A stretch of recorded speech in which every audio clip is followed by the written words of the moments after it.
একজনের সিম আরেকজনের কাছে বিক্রি হচ্ছে, নতুন সিম কিনলে আরেকজনে ফোন দিয়ে বলে ভাই এই সিমটা তো আমার ছিল, তাইলে মালিকানা কিভাবে পরিবর্তন হলো? তার মানে হচ্ছে সিম বন্ধ থাকলেই আপনার এই সিম অন্য কারো কাছে বিক্রি করে দিবে, সিমের মালিক হয়ে যাবে অন্য কেউ। তাহলে এমন কি করতে পারেন যে 5-10 বছর সিমটা বন্ধ থাকলেও যাতে আপনার সিমটা বিক্রি না করতে পারে? নিন্দা একটা টেকনিক শিখাবো, যারা প্রবাসে যান শিখে রাখেন। 10 বছর বন্ধ থাকলেও আপনার সিম আপনারই থাকবে।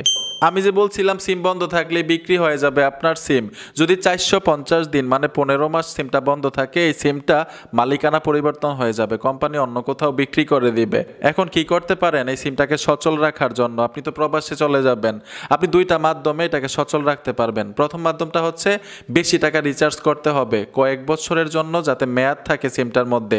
দ্বিতীয় টেকনিকটা হচ্ছে আমি যে বলছিলাম নিন্দা টেকনিক, আপনি এই সিমটার মধ্যে ইমার্জেন্সি লোন নেবেন, মানে ইমার্জেন্সি ব্যালেন্স নিবেন। আপনার এই সিমটা বন্ধ করতে পারবে না যদি 5-10 বছর বন্ধ থাকে। ইমার্জেন্সি ব্যালেন্স নিয়ে আপনি অফ করে দিবেন সিমটা, ঠিক আছে?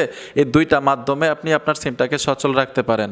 বন্ধুরা, ভিডিওটা দেখে যদি উপকার হয়ে থাকে অবশ্যই সাথে থাকবেন। দেখা হবে নতুন ভিডিওতে। আল্লাহ হাফেজ।